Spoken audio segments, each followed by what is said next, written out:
लगभग 2 किलोमीटर के एरिया में 12 लाख लोगों का रहना हैरानी वाली बात है ना। लेकिन ऐसा ही कुछ हाल है सपनों के शहर मुंबई के बीच में बसने वाले सबसे बड़े स्लम एरिया धारावी का, जहां पर रहने वाली जनसंख्या कई देशों की जनसंख्या से भी कहीं ज्यादा है। और आज के इस वीडियो में भी हम आपको वर्ल्ड के one of the biggest slum Dharavi के बारे में बहुत सारे इंटरेस्टिंग फैक्ट्स बताने वाले हैं। फैक्ट नंबर 1, मुंबई शहर के बीचों बीच मौजूद धारावी स्लम का यह एरिया 18वीं सदी में एक आइलैंड हुआ करता था, जहां पर मछुआरे मछली पकड़ने का काम करते थे। लेकिन जैसे जैसे समय बीतता गया वैसे ही इस आइलैंड का पानी दलदल बनता गया, जिसके कारण यहाँ पर मछली पकड़ने का काम खत्म हो गया और फिर लोगों ने यहाँ पर रहना और घर बनाना शुरू कर दिया। शुरुआत में जो लोग आकर यहाँ पर बसे उन्होंने अपने लिए बड़े बड़े घर बनाए, लेकिन जैसे ही जनसंख्या बढ़ती गई वैसे ही घरों का आकार छोटा होता गया और देखते ही देखते धारावी एशिया का सबसे बड़ा स्लम एरिया बन गया। फैक्ट नंबर 2, धारावी को एशिया का सबसे बड़ा स्लम कहा जाता है, लेकिन यहाँ ध्यान देने वाली बात यह है कि यह जनसंख्या के हिसाब से एशिया का सबसे बड़ा स्लम है, जबकि एरिया के हिसाब से अगर देखें तो ये मैक्सिको के नेजा चाल्को इट्जा और कराची के ओरांगी स्लम के बाद से एशिया का दूसरा और दुनिया का तीसरा सबसे बड़ा स्लम है। लगभग 2 स्क्वायर किलोमीटर की एरिया में फैला यह स्लम मुंबई के 2 रेलवे लाइंस वेस्टर्न और सेंट्रल रेलवे के बीच मौजूद है और मुंबई की प्राइम लोकेशन पर बसा हुआ यह स्लम चारों ओर से माहिम, बांद्रा, सियोन और माटुंगा जैसे फेमस इलाकों से घिरा हुआ है। फैक्ट नंबर 3, धारावी में रहने वाले लोगों की कुल संख्या का सटीक पता लगाना तो काफी मुश्किल है, लेकिन पिछले कुछ सालों में हुई जनगणना के हिसाब से यह अंदाजा लगाया जाता है कि इस समय इस विशाल झुग्गी बस्ती के अंदर 12 लाख से भी ज्यादा लोग रहते हैं। आपकी जानकारी के लिए बता दें कि इस स्लम की आबादी दुनिया के कई सारे देश जैसे कि फिजी, बहरीन, बहामास और ग्रीनलैंड की कुल जनसंख्या से भी कहीं ज्यादा है और इस आबादी की वजह से ही इसको दुनिया का सबसे घना इलाका भी कहा जाता है, क्योंकि इतनी कम जगह में लाखों लोग जिस तरह से यहाँ पर रहते हैं वो वाकई में एक कमाल की बात है। यहाँ रहने वाले लोगों में 63% हिंदू, 30% मुस्लिम, 6% ईसाई और 1% अन्य धर्म के लोग हैं। फैक्ट नंबर 4, एक स्लम एरिया होने के बावजूद भी धारावी के लोगों में टैलेंट की कोई कमी नहीं है। साल 2016 में यहाँ रहने वाली 12 से 14 साल की कुछ जीनियस लड़कियों ने 3 अलग अलग एंड्रॉयड एप्लीकेशंस बनाकर सबको हैरान कर दिया था। इनमें पहली एप्लीकेशन का नाम पढ़ाई है मेरा हक है, जो कि एक लर्निंग एप्लीकेशन है और इस एप्लीकेशन के जरिए लोग हिंदी, इंग्लिश और गणित की कुछ बेसिक पढ़ाई कर सकते हैं। इसके अलावा दूसरी एप्लीकेशन का नाम है विमेन फाइट बैक, जो कि महिलाओं की सुरक्षा के लिए बनाई गई है। और अंत में तीसरी एप्लीकेशन पानी है जीवन के नाम से बनाई गई है। इस एप्लीकेशन को यहाँ पर रहने वाले लोगों के बीच पानी के लिए होने वाली मारामारी को खत्म करने के लिए बनाया गया है।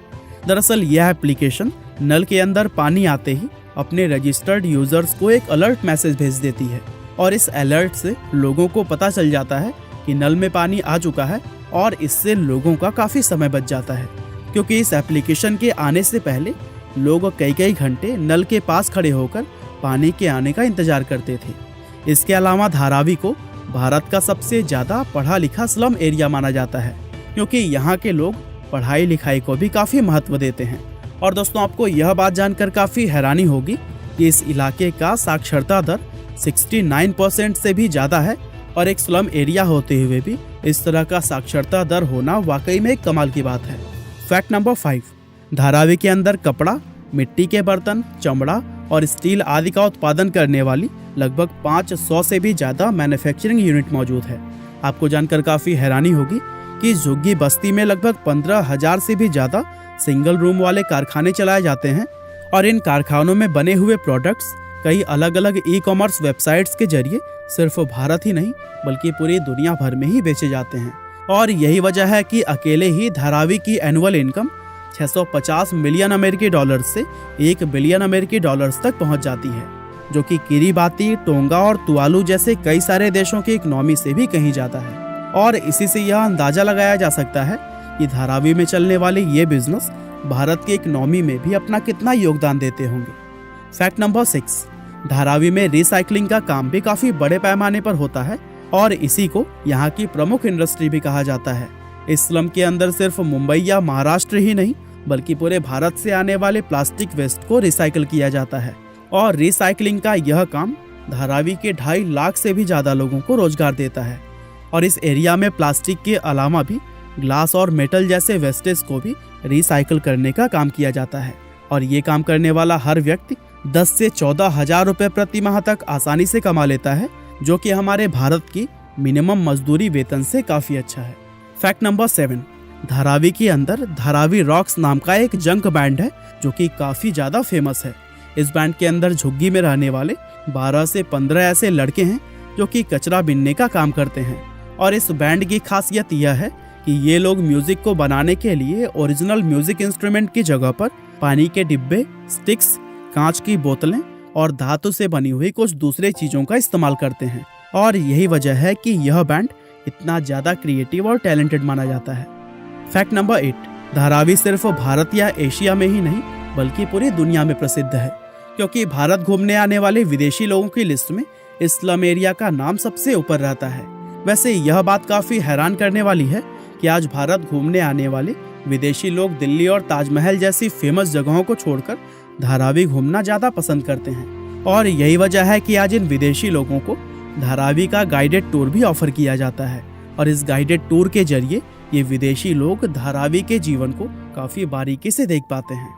फैक्ट नंबर 9, धारावी हमेशा से ही हिंदी फिल्म इंडस्ट्री बॉलीवुड का एक अहम हिस्सा रहा है।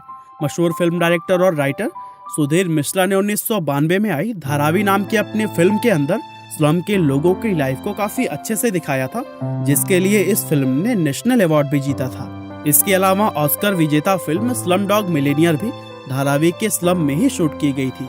इन दोनों फिल्मों के अलावा और भी बहुत सारी फिल्मों जैसे कि दीवार, सलाम बॉम्बे, परिंदा, भूतनाथ रिटर्न्स, आमिर और गली बॉय की शूटिंग भी धारावी में ही की गई है। और इन सब के अलावा बॉलीवुड में काम करने वाले जूनियर कलाकार सबसे बड़ी संख्या में धारावी से ही आते हैं। और यही वजह है कि बॉलीवुड और धारावी का यह नाता अटूट है। तो दोस्तों, यह थे धारावी से जुड़े हुए कुछ इंटरेस्टिंग फैक्ट्स। क्या आप कभी स्लम एरिया में गए हैं, या फिर अगर आप यहीं पर रहते हैं तो फिर हमें कमेंट करके ज़रूर बताइएगा। आपका बहुमूल्य समय देने के लिए बहुत बहुत धन्यवाद।